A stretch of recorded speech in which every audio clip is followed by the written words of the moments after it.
thought the topic today here is called Ebenezer. You're familiar with the term, aren't you? Oh, yes. You are not? There's a hymn. What does it mean? Where would you find it? Ebenezer. Where would you find it? Oh, it's the Old Testament, all right? Joshua.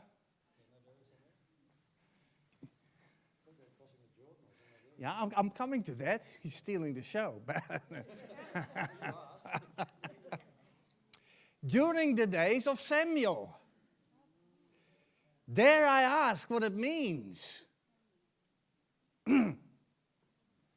Ebenezer in Hebrew means the rock or the stone helper. The verb to be is implied. But strangely enough, if you look at this in the Hebrew, I know you don't speak it, Even means rock. Ha is a definite article. Ezer is helper. Now your helper, remember Jesus talking about another helper? In other words, he was your helper. Remember that in the sanctuary services, by the way, the next quarter is going to be, of the Sabbath school, is going to be about the sanctuary. The moment you walked into the courtyard, you were in the territory of the Ezer, your helper, the priest. And so that little thing there, ha, means the definite article. And if it's placed there, over there, at the last noun, it means that every noun is a definite article. Literally translated, it means this. The rock, or the stone, is the helper. You understand that? Now we're going to find out why Samuel put that thing there. Obviously, it was a memorial. It was a memorial what God did do for them. And you find that in the early chapters there, Samuel chapter 7. All the house of Israel lamented after the Lord. They had apostasies, they had lived completely wrong, they had been suppressed by the Philistines, and we'll come back to them. They had been straying from God. And things went horribly wrong. They even lost the Ark of the Covenant. And then they finally got the Ark back. And 20 years later, they start to realize it isn't worth it without God. It just isn't. They want to get back to God. And this is the first official function there of Samuel. Samuel is now approached. He becomes now the judge. And, in the line of judges, he was the last. You're talking about 1100 BC in rough terms. They come to him, and this is what he says. If you return to the Lord your God with all your heart. Have a look at the next statement. And prepare your hearts for the Lord. Now to the Hebrew, the heart is the mind, your decision making. Now, if you, with all your mind, the problem is our mind isn't always fully on him. That's when the trouble starts. He says, if you want to find him, if you want to reconnect, you have to find him. You've got to return to him with all your heart. That is the first object lesson this afternoon. You have to return to him with all your heart. And you have to prepare your heart. Don't expect it all from there. Mate, it'll have to be a very quick question. Oh, mate, absolutely. Actually, they are repenting, and now they're capable of, that's the first work of the Holy Spirit. It's a good point, actually. So they are repenting, now you can go back. And there is a way back to the Lord, but you've got to prepare this. Yeah? Okay.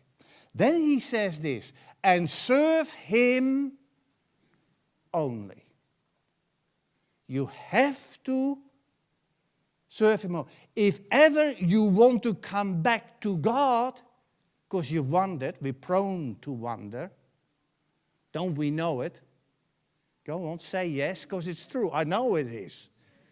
Okay, and so you need to come back to him, and this is how you do it. You have to serve him only. He will deliver you from the hand of the Philistines, because it was the Philistines that threatened them. And there's something very ironic about the plagues there of these Philistines. Now the Philistines were, some people say there might have been also descendants of Mizraim, which is basically Egypt. It's not sure. They were a seafaring people that were quite aggressive, warlike people, as you will see.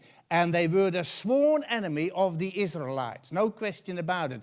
In fact, when they had come back, Samuel was offering up a burnt offering there at a particular place, and the Philistines heard about it, and they drew near to battle. They thought, their congregation, maybe we should have a go at them again, suppress them, because that's what they were doing. They were a warlike people. They were very hard to beat.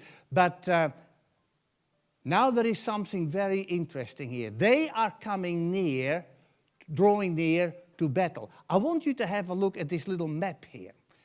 If you look at this little map here, this is Philistines. That's what it is.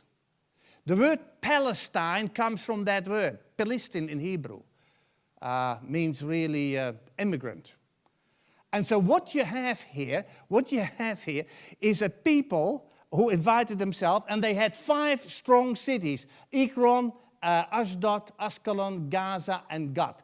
And these were combining against and invading at various times Israel. Now, what is interesting is these people, there's a couple of places I might just point out. Here is Beersheba, where Abraham spent much of his time. This becomes important when we talk about Jacob in a minute. Then the next place is Hebron. That's always important. Of course, Jerusalem is around here, but not shown. There is another one, this place called Bethel. I want to talk about that. See, that's going north. You understand? I want you to remember that. This is where the Ark of the Covenant, when it was recovered from or given back by the Philistines, in Kiryat Jearim is where it spent most time, about 20 years. That's where it was kept. Okay. Now, if you look at that territory where their enemies were located, and you start thinking about modern Israel and what is threatening them with Hamas, which is really a Sunni extremist government that is really here in the Gaza Strip, they're exactly in the same place. I just thought it's interesting. It is ironic that their sworn enemies are still in the same location. I just think it's interesting. Now, so what do we have? We have now this, what the Lord is doing. The Lord thundered with a great thunder on the day. Did you see that, the lightning? I made that. It's good, isn't it? Real, isn't it? I should have put a bit of sound in it. Can you do that next time? Yeah, all right. Okay. Now, the Lord thundered with a great thunder. And you see, the point is, the Lord had promised them, if they would serve him and serve him only, there would not be a need for one single Israeli soldier. He would fight their battle. And he was going to do it with the hail, the thunder, and with the hornets, the big bees. They can give you a hard time. Now, so it's interesting here, once they have reconnected with the Lord, they now committed to God. It's an amazing thing. You say, that's a story from way back. No, that's your story. It should be your story today. It is amazing what he can do. You see, the fight here is the Lord's. It is God's fight. The fight about the battle of your mind is not your battle. It is God's battle. And you have a role to play. Do you see this? So when you reconnect, it is amazing how he can get rid of your enemies. Philistines and all. It is absolutely amazing. And this is what's happening. So there's they're on the run. The Israelis, they pursue him. And all during the reign of Samuel, or the judgment era of Samuel, they never came back. Never came back. You know, if you stay with God, your enemies might not return. And if they do, they have no power. And so this is what happened here. And he put up a stone, and he called it Ebenezer. Ebenezer, because here the God was their help. And he said that, thus far the Lord has helped us. Now, I don't know about you, I get a bit forgetful. When you get older, you forget things, I'm told. And so, you weren't expecting me to confess that we are prone, not just prone to wonder, we are prone to forget. And so he puts a stone there. Now that stone does not become an object of worship. You understand it, like the pagans. They used to do that with the Astaroth and all the others. Oh no, they've put away that. They've put away all the other gods. They don't do that anymore. What we have here is a reminder. There's a stone upright, and it draws the attention, and the explanation of that stone is, this is what God can do for you. Yeah? This is what God can do, and in fact will do for you. But you must connect with him fully. That is a condition. Now, we go to Jacob. Remember I showed you Beersheba. He goes to Haran, which is way north, where his uncle lives, the brother of Rebekah. And so he comes to a place called Bethel, which I showed you on the map. It's a fair walk. Now there's something very interesting. Jacob went from Beersheba and went towards Haran. Why did he do that? Well, he got into trouble with his brother. There was a family feud brewing, because what had Jacob done? What had he done? Oh, he had cheated, all right. Oh, he cheated his brother out of the birthright. You see, they were twins, but Esau came first, so he's the firstborn. But he fooled his father, lied to his father. Mom told him to do it. Don't always listen to your mom. He did it. Now Esau is so angry, he wants to kill him. But he wouldn't do it whilst his father is still alive. But the parents are getting very worried. They tell him he better leave. And so he gets out of his comfort zone. There's something you should know about this stage.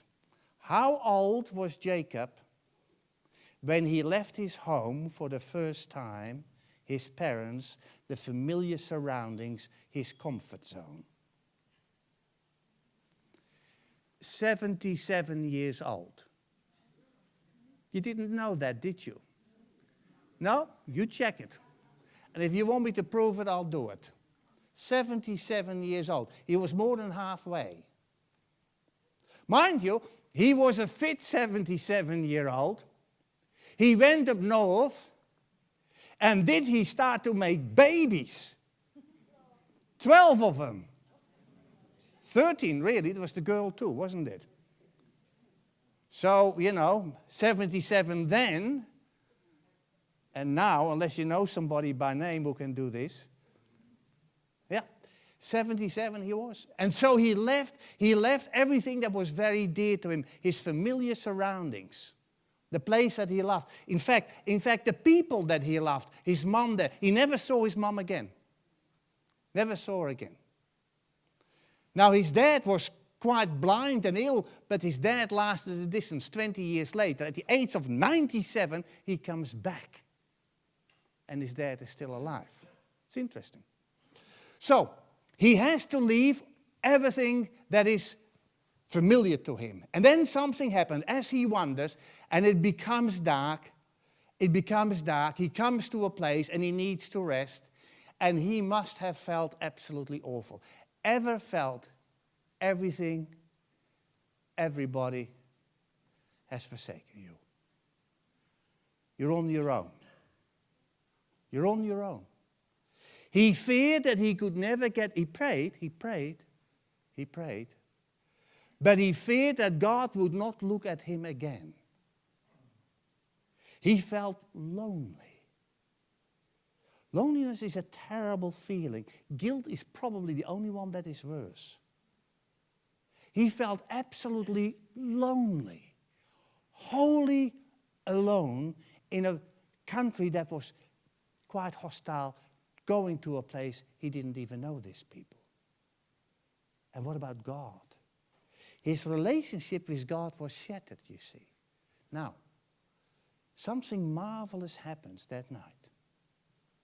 Something marvelous happens. As he lays there, something absolutely incredible changes things. He stayed there the night, the sun had gone down, and then during the night, he has a vision.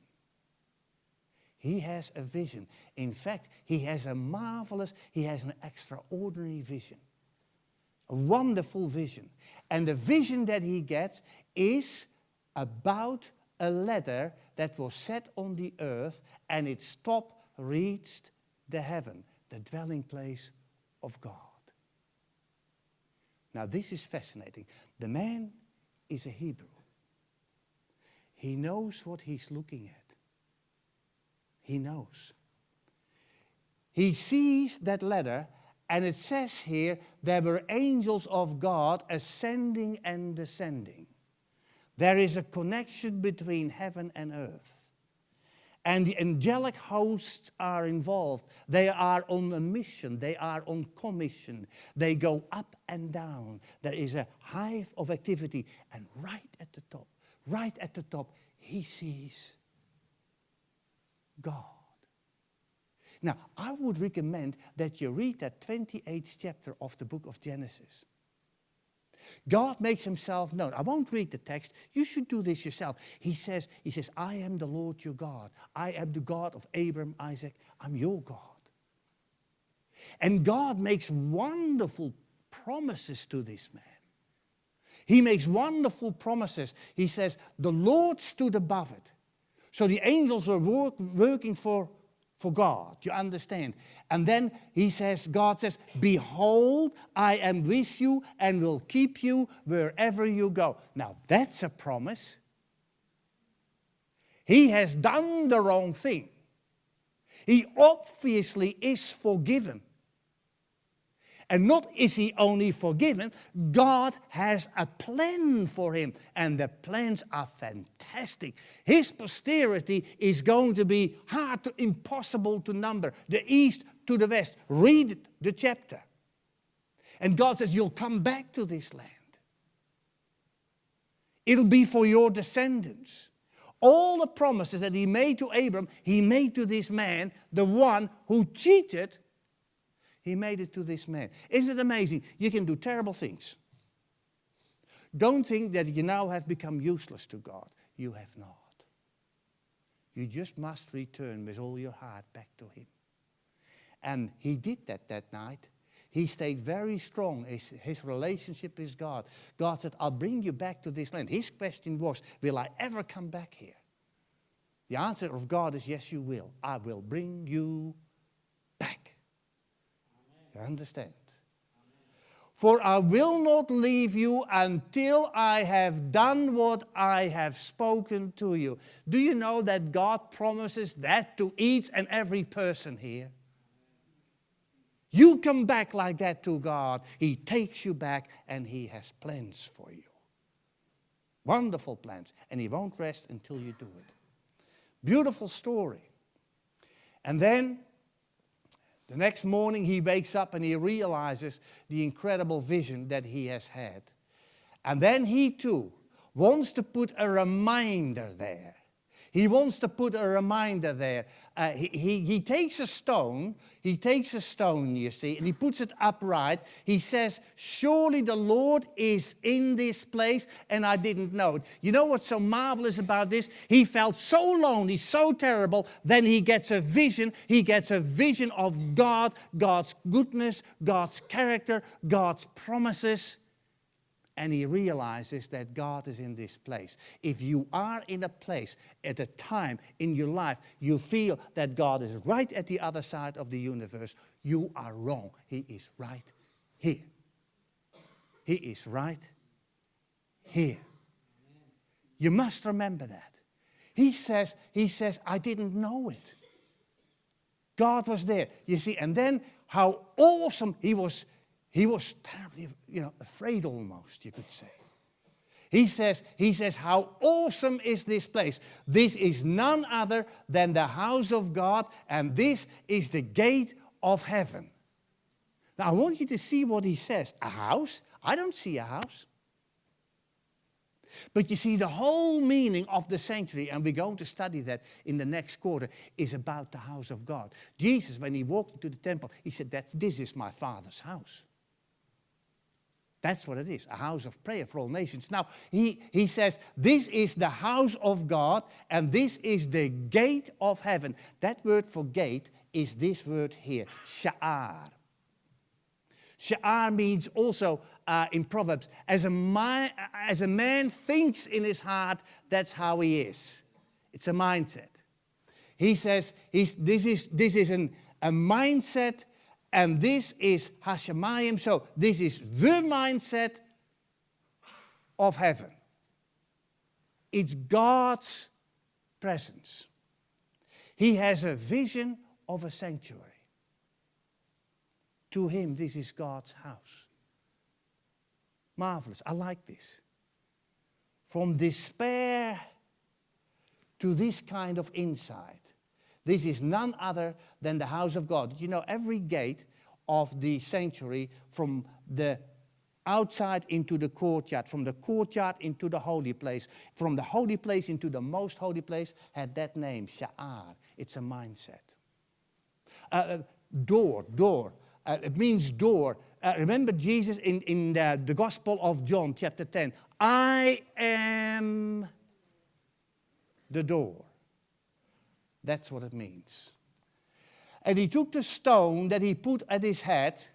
He had put his head on the stone. I want you to see what he does with the stone. It's interesting. He sets it up as a pillar. He sets that stone up as a pillar, and then he anoints a stone.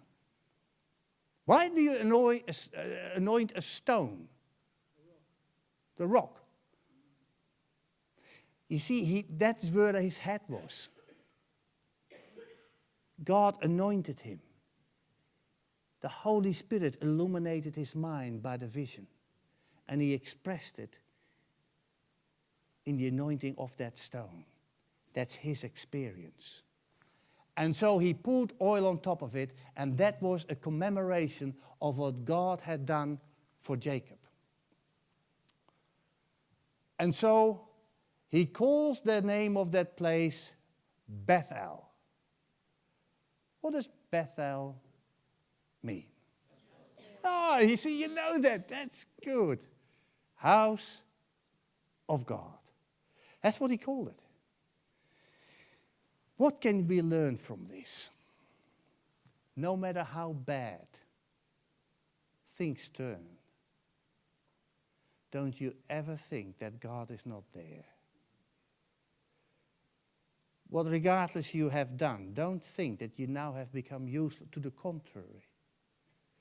If you can turn around, if God can work in you and through you, it is to the glory of his name.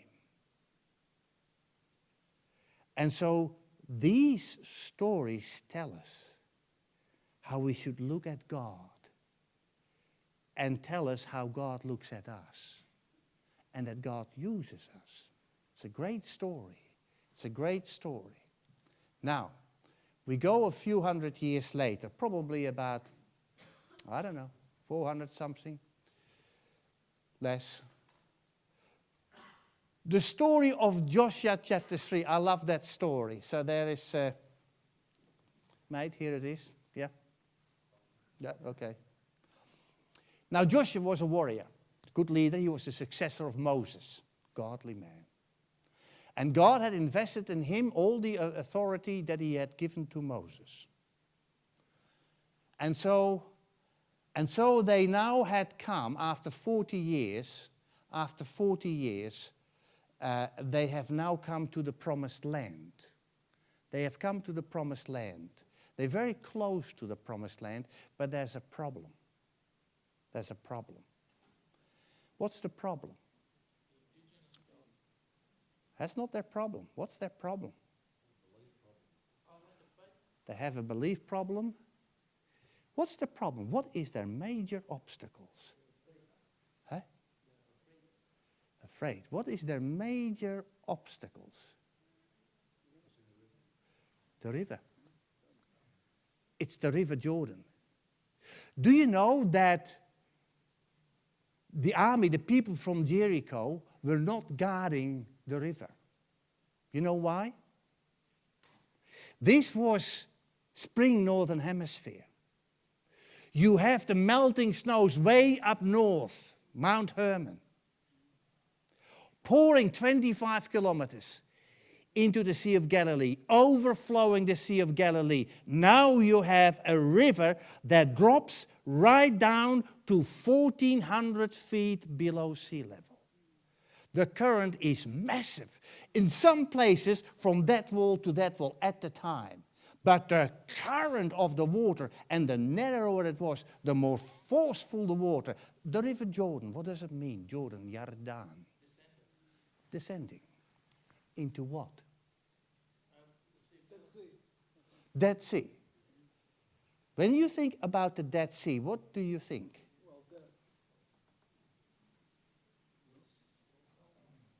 Sulfate? Yeah, salt.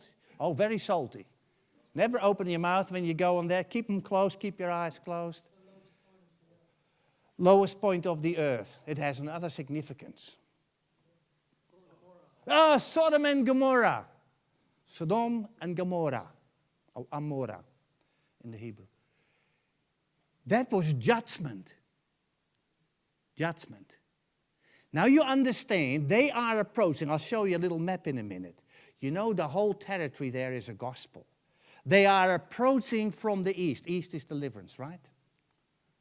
They got to cross this River Jordan.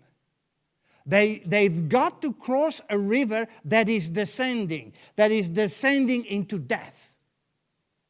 Descending into the judgment, because the southeastern part of that current Dead Sea would be the location of Sodom and Gomorrah.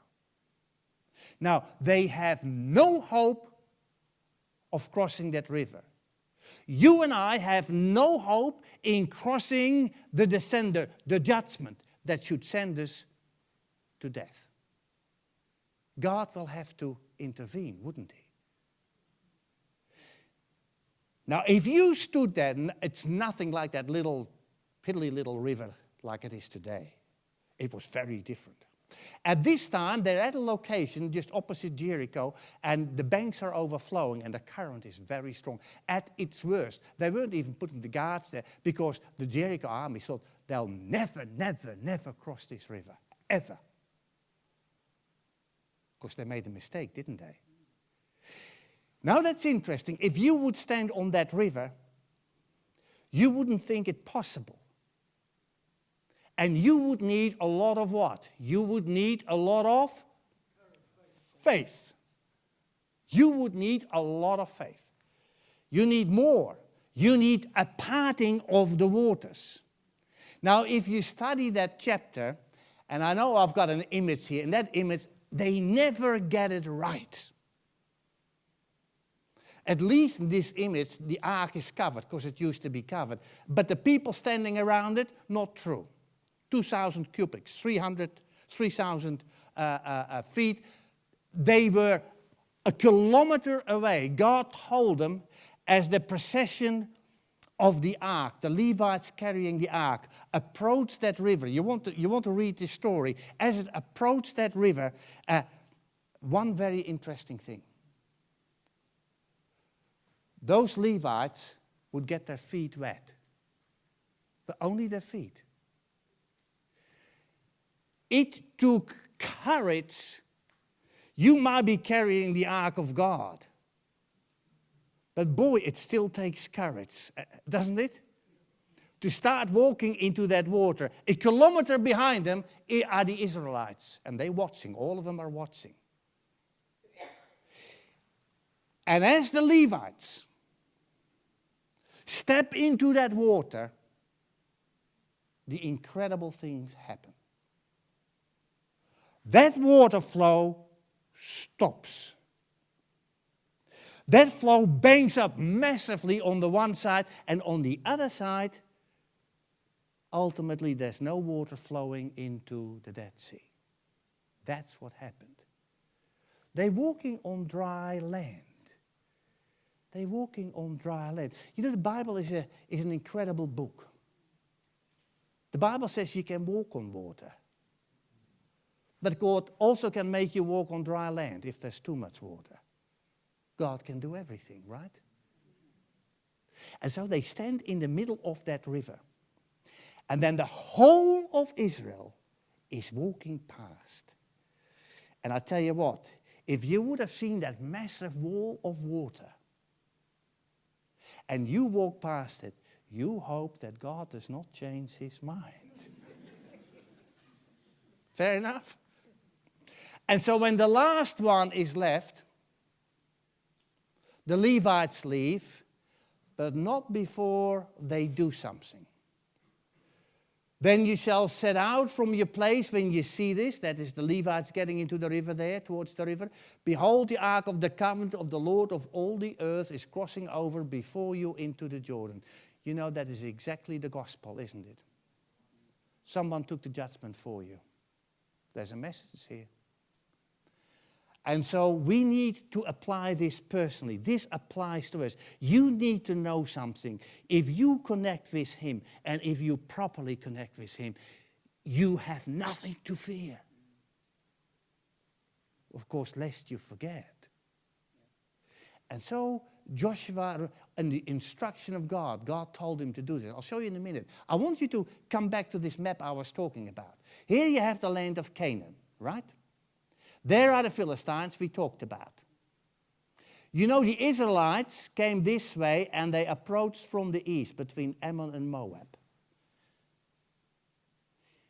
For you to get into the promised land Canaan, you have to get past your family. They can be your enemies. Jesus said that. Members of your family can be. I don't know about you, when you made a decision, if you did. See, this is family, have a look, all family names. Midian actually is also family. Through Keturah, the second wife that Abram met. Talk about producing babies at an old age. Have us read again about Abram. Isaac wasn't the only one, and what's his name? Edom. Explain to me the relationship of Edom. Edom is who, what? Esau means red. Moab from his father. Ooh, bit saucy. What happened? Well, do you remember how they came about? Yeah, Lot, his daughters. Mom and the son had the same father. Ammon people, they were all related to them. They wouldn't let them through. They tried to obstruct them. Now Israel could have defeated them. God said, no, you're not fighting with your family. Here's another thought. Don't fight with your family when you try to get on your way to Canaan, if you can help it. But you stand your ground. You got to move past them. You got to get past the judgment into the promised land. And then you have to deal with Jericho. Jericho. What does Jericho? Jericho means. I like it. I talked about this not long ago somewhere. In Maroubra. I did. You remember that, some of you? Maroubra people. His moon, it was the center of moon, of paganism. You got to get rid of all those ideas. Yeah? It's a beautiful story. That's how they got there. And they came into the promised land. That's how they got there. His moon. The moon of the people that they were worshipping. There was Baal worship in the form of sun worship, but other forms as well. And the other one was moon worship. It was very strong at the time as well. Now, so here we have, therefore take of yourselves 12 men from the tribes of Israel. You know what they had to do? They had to pick up a stone from the middle of the river that you could normally not get to. Doesn't matter how hard you try. Take for yourself 12 stones from here, from the midst of the Jordan. And then, 40 years before, they had come through the Red Sea. Now they come through the river Jordan. And this time there is a memorial, that it may be a sign among you when your children ask in time to come, saying, what are these stones? Imagine as a parent that you can tell your kids, I walked through the river Jordan on dry land when it was harvest time. That's a story, because nobody else is going to do it. You can only do it with God. And so that's why the stones were there. Not as a place of worship, but a place to remember. You see, because we are prone to forget. Can you see some of those beautiful stories and the lovely application, the wonderful application that we have today? Now, of course, you shall let your children know Israel crossed over this Jordan on dry land. Read the story of Joshua chapter 3. It is a great story. Now, God has a memorial in time, lest we forget. Now, you're familiar with the fourth commandment. You know, people often say, you folks are going overboard on number 4. No, we're not. God is going overboard on number 4. Absolutely. You know why? Because God knows how prone we are to forget. The first word, this one, Zachor et Hayom HaShabbat. Zachor means remember. It's the imperative. There's no choice. Remember. Now, when the Hebrew uses the word remember, it's not something, I forgot about that. No. God remembered Noah and his family and all the animals in the ark. Had God forgotten about them? No, the Messiah was going to come forth through them, through Shem. God acted. You start looking at your Bible every time, particularly the Old Testament, when you see the word remember, it normally means God acted. So God says, act. Keep it. Keep it. That's what he says. Remember the Sabbath day to what? It is very important to God. The first full day for Adam and Eve was a relationship day. Do you know why I decided to believe in the fourth commandment, the seventh-day Sabbath? I began to believe and accept the seventh-day Sabbath because I noticed how most of Christianity was so dead against it. And I thought to myself, listen to this. If there's a God, there is Satan, correct? Now, if I was Satan, and I stress I'm not, and you know that, don't you? I would try to come between them and God, wouldn't I? I would ruin that relationship. I would ruin that. And so it makes a lot of sense. When you look at it, I want you just to have a quick look at some of the reasons. The seventh-day Sabbath is the Sabbath of the Lord your God. Whose days is it? Very good. So is the other 6 days they are. It has to be sevens, because 7 means in time, it means all the time. I've explained this in prophecy. That's the only way to explain it. So when it talks about the sevens, you're really saying to God on the seventh day, all the other days are yours as well. The same works with tithing. It's a tenth. Tenths means everything, all of them. Every time you tithe, and I hope you did, we need the money. If you tithe and you give your 10%, what are you saying to God? The other 90% is all yours too. Yeah? Okay. Now, the seventh day is the law of the Lord your God. For in 6 days the Lord made the heavens and the earth, the sea, and all that is in them. I like this statement. This statement takes a position. God says, I'm your creator. That's a very good reason. That is a very good reason to connect with him, isn't it? So he says, I am your creator. I like that. I know where I'm from now. And he rested on the seventh day, and he asked me to do the same thing. Because he actually, the Lord blessed the Sabbath day and he hallowed it. So there's no point keeping another day, because this is the day he appointed. Does that make perfect sense? I know I might be speaking to the converted here, but folks, it is nice to know if you keep a seventh-day Sabbath, you're on the right track. You are. It is every apostasy of Israel started with the breach of the seventh-day Sabbath.